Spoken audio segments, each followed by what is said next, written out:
Welcome back, ladies and gentlemen, to the Capital Control Show. I'm your host, Derek Gruning. Thank you for joining me today. In this episode, we're going to be talking about how to design a policy for the purposes of infinite banking. We're going to talk about the different components that make up a policy design and some features that you're going to want to make sure is included in your policy if you chose to continue becoming your own banker. So let's go ahead, let's dive on into it. First, let's talk about what is infinite banking. For those of you who maybe aren't as familiar with what it is, it's a strategy where we use a whole life insurance policy as a savings vehicle. It gives us more flexibility and control over our dollars over our entire lifetime, rather than maybe an alternative might be seen as an IRA or 401k, where you're effectively locking up your dollars inside those investment vehicles, where it's going to be very difficult for you to get your hands on them if you needed those dollars for the purposes of purchasing a car, paying for college, a cell phone, home, whatever it might be. So this is a saving strategy first, but can also be used for the purposes of investing later on. It is important to note that an insurance policy itself is not an investment. It is an insurance policy. And we're talking about permanent life insurance, not your typical term insurance. If this is totally new to you, I would encourage you to head on over to our website, capitalcontrol.org, where you'll find more resources about infinite banking, where you'll be able to learn from our other podcast episodes that we've recorded for you. First of all, we need to talk about how do we design a policy. And I like to think of it as an analogy here, where we're going to have three components: the premium, the cash value, and the death benefit. The premium is like your mortgage payment. It's something that comes out automatically, let's say every month, where you're paying down your mortgage debt. And similarly with your life insurance policy, you can have your premium drafted every month or every other month, some quarterly, sometimes semi-annually or annually. It's totally up to you when the frequency for those payments comes out. Secondly, let's look at the cash value. Cash value is like your equity. As you've paid down your mortgage over the years, you're building up equity in your home. Similarly, as you're paying your premium over years, you're building up equity inside your policy, which is called your cash value. And then there's the death benefit. And this is like the market value of your home. If you were to list your home today, what would it sell for? What would be the payout? The death benefit is effectively the payout of the policy to your beneficiaries. And so it's really, we need to think about these three main components: premium, cash value, and the death benefit. Let's talk about the premium for a minute. We're going to break this segment down further into three components. There's the whole life insurance component, or what's often referred to as the base insurance. There are paid up additions, which is a rider, which is just a fancy term, an add-on, something that we've added on to the policy to give us certain features and benefits.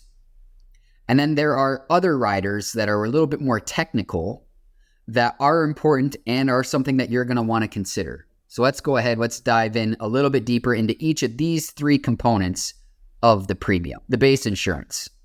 Now, I'm a big fan of having a significant amount of base insurance relative to the overall premium that is being paid.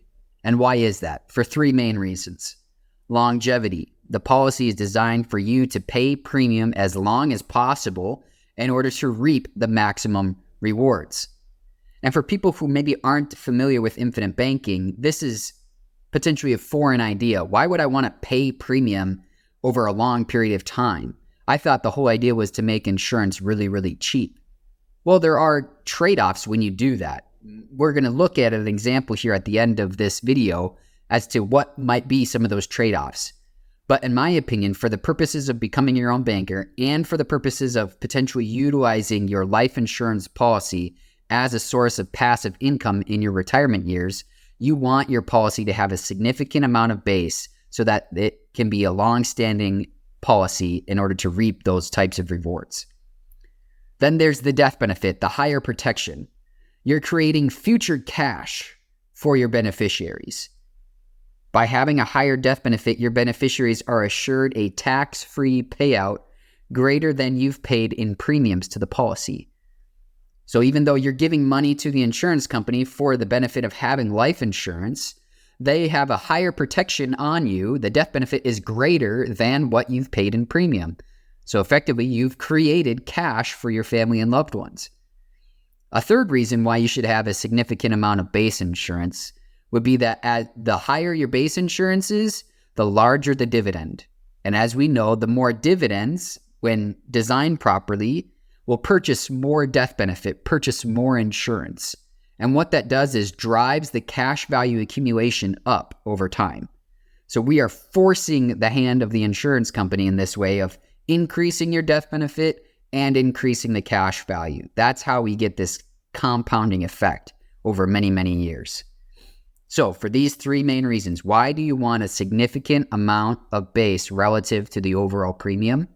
For the longevity of the policy, for their higher protection for your family members, where you're creating cash tax-free, and the larger dividend, which means more death benefit and more cash value. One thing that you do need to be aware of, though, is if you have a reduced amount or a small amount of base insurance, what this could do is trigger what's called a modified endowment contract. And that is when the policy no longer has the preferential tax treatments that are built in initially. This is something that you absolutely want to avoid.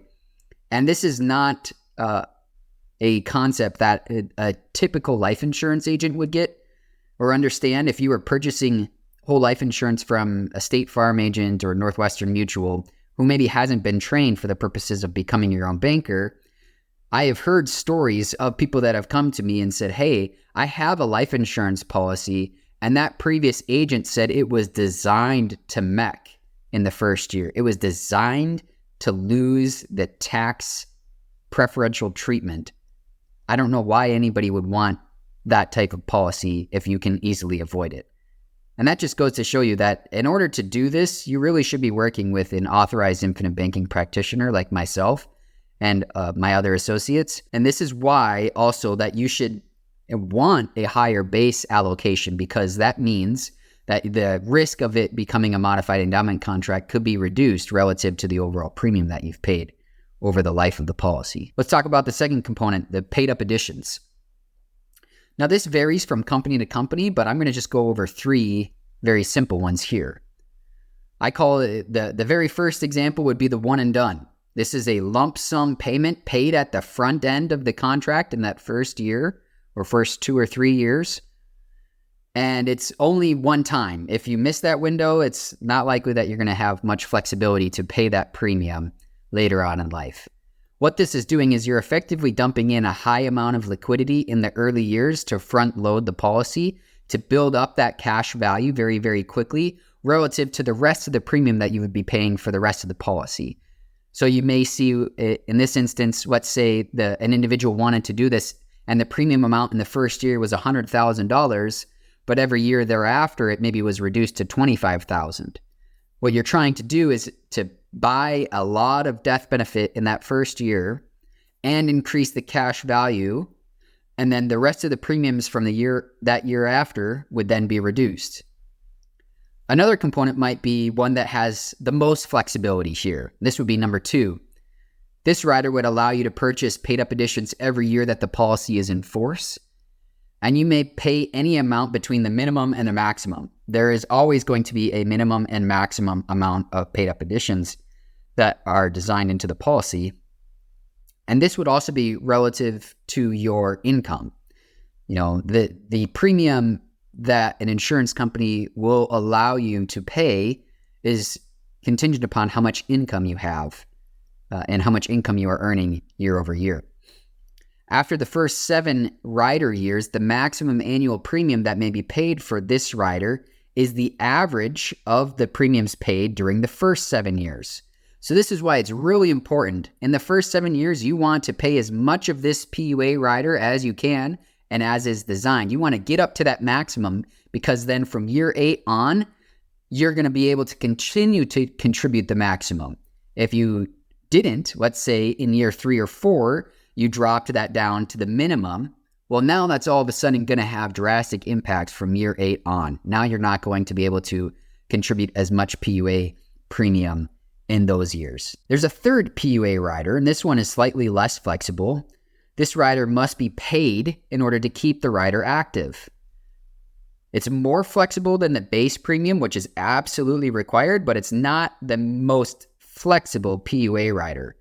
So what this could mean is you could miss this PUA premium for 2 years out of the life of the policy. If you missed it a third year, now all of a sudden there is no more PUA rider for that particular one.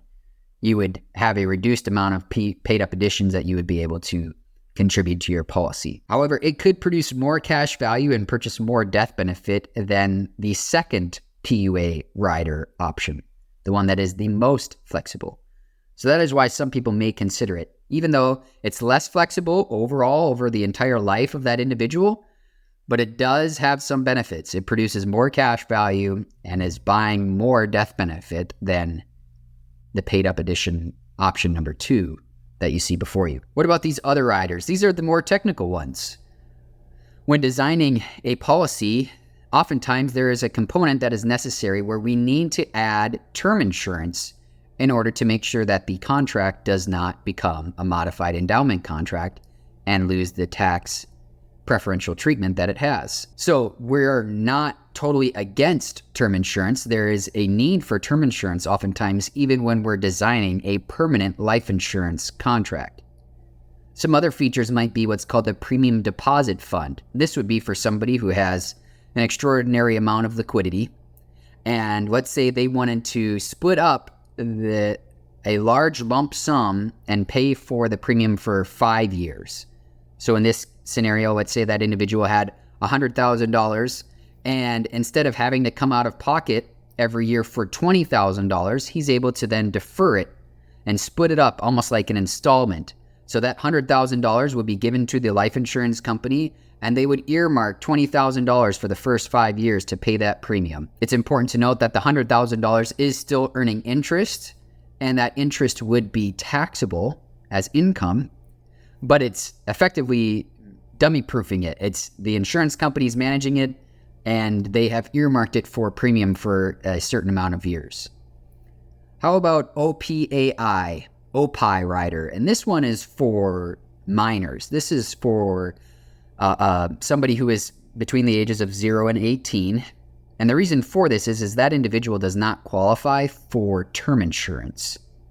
But an OPI rider allows that individual to purchase more insurance as they get older, effectively locking in their insurability so that if that individual happened to get sick or had an illness that now they no longer qualified for life insurance, this OPI rider is a nice feature to have in that policy because they are able to add on to their policy and purchase more insurance even though they may no longer qualify for an entirely new policy. Then there's the accelerated death benefit and chronic illness riders. And these ones are no-brainers. You know, this is just a common sense thing. Why would you not want it? So what is it? In the event that somebody gets significantly ill and is not able to perform a certain amount of life functions, they could tap into their death benefit, even though they may still be living, to pay off or pay for significant medical expenses. This is almost, some people liken it to like long-term care insurance. It's not quite the same thing, but it's this idea of being able to access the death benefit while you're alive to pay for medical bills that you didn't maybe plan on or didn't think would pop up. It's a nice feature to have. It's something that I think every policy should have included where possible. So these are the 3 main components of the premium. We talked about the base allocation. We talked about the 3 different paid up additions features. And now we've looked at these more technical riders. And I think it's going to be contingent upon your individual scenario. But there are many of these that are just no-brainers that should be added into the policy just to keep you and your family safe. But what are your goals?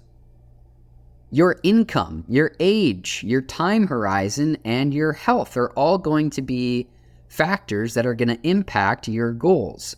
And all of these things need to be taken into account, and these are the types of things that an insurance company will be looking at. If you are thinking of purchasing a life insurance policy for the purposes of becoming your own banker, we want to make sure that the policy that we design for you will be meeting your goals and your values. And so this is why it's important for us to sit down and have an intro call and a strategy session to discuss what your goals are. How do you plan on utilizing the policy? When are you going to take out your first policy loan? What's your plan to repay the policy loan. All of these things need to be taken into account, and you need to be working with a professional who is educated in this field and has been helping hundreds of people become their own bankers. How about an example here? When you're thinking about how should we design a policy, let's take a look at a scenario here. We're going to compare the base allocation. And this is why, as an example, why I think it's important to have a high amount of base insurance relative to the overall premium payment. You're going to see two columns here. On the left-hand side, it's a high allocation to base, and on the right-hand side, it is a lower allocation to base. But please note, in the first line there, you see that the starting premium is $20,000 per year in both instances. The premium payment will go down over time as certain riders fall off and as you age. The one that has the higher allocation to base is going to pay more premium, and that's why you see the cumulative payment there as $882,000, almost $883,000 paid up until age 95. On the right-hand column, where we have a low allocation to base insurance, that cumulative premium is down to $670,000, and that is also paid up at age 95. Now, at first glance, you might say, well, why would I not want that? I'm paying less premium. Isn't that a good thing? Well, let's think about this. If you happen to plan on or think there's potential of you utilizing this policy for passive income in your retirement years, having a high allocation to base is going to significantly impact your financial position. In both of these scenarios here, this individual was planning to take out $60,000 per year starting at age 65. What impact did that have? Well, in this scenario, we decided, let's plan on this person passing away at age 112. Seems like a good idea. There's not many people that can live that long, and there's a high likelihood that this individual would pass away before age 112, but we wanted to give them this option here where they could have this tax-free income from their policy up until age 112. And so what this means is $60,000 a year from age 65 to age 112. The cumulative income for both policies is $2,820,000. The total net income, however, for the high allocation to base was $1.93 million. And what this was is just take the cumulative income, subtract out the cumulative premium, and this is the additional income in the policy that this person was able to pull out above and beyond what they've paid in premium. So they've effectively pulled out almost $2 million that they did not contribute to the policy. But look at the total net income for the lower allocation to base. That is $2.15 million. And once again, you might be thinking, oh, that sounds great. Why would I not want a higher total net income, but a lower relative premium? Well, the issue here becomes in whether or not the contract would become a modified endowment contract and lose the tax treatment that should have been designed into the policy and should have been taken into account all along the way. Look at the left-hand side there, the higher allocation to base. You see the taxable income? They pulled out $1.9 million above and beyond the total premium that they've paid, and $0 of that would be taxable. It's not a modified endowment contract. However, the lower allocation to base, now all of a sudden they're pulling out $1.98 million that would be taxable. Don't you think you should have designed a policy and had the forethought to think about, well, wait a minute, if I need to pull out income, I want to make sure that this thing isn't going to blow up in my face and I'm not going to be paying taxes on that income.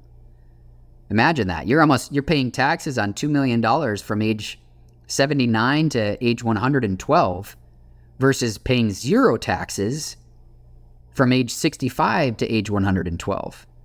That's a significant reason why you would want the higher allocation to base. But let's look at the death benefit. This person, they graduated, they passed away at age 112. How much death benefit would be left for their loved one and heirs? Well, as you look at the higher allocation to base, it would be over $800,000 tax-free to their beneficiaries. Whereas the death benefit for the lower allocation to base would be not even $26,000. So yes, you're paying potentially less premium. You're having the benefit of a higher initial amount of cash value relative to the higher allocation to base, but you have a reduced death benefit, and you've created a potential tax problem for that individual at age 79, and now they're going to be paying taxes on nearly $2 million. And the death benefit is significantly reduced from $800,000 down to $26,000. I don't see any good reason why you should have a significantly low allocation to base here for the purposes of, one, becoming your own banker, and two, having a passive income source in retirement. So I hope this was helpful. When we're talking about designing a policy, we needed to take into account the overall premium. How much premium can that individual afford? What sort of cash value can they expect? And does it meet their goals on how they plan on banking or investing outside of this policy? Is the death benefit going to be substantial and significant for their loved ones? And is it going to maintain that preferential tax treatment, especially if you're thinking of utilizing this as a source of retirement income? And ultimately, what's the death benefit going to be left there for your loved ones and heirs? Is it going to be something that you are happy to have blessed them with, or is it going to be kind of negligible? $26,000 really isn't that significant compared to receiving $800,000 tax-free. So I hope this is helpful. If you're interested in learning more about how to become your own banker and to design a infinite banking type policy, be sure to reach out. You can email me, derek@capitalcontrol.org. Go ahead and like, follow, subscribe to the podcast and the YouTube channel, and share this with your friends and family, as we're hoping to reach out to more and more people and show them the power of becoming their own banker. I'll see you in the next episode. Thanks.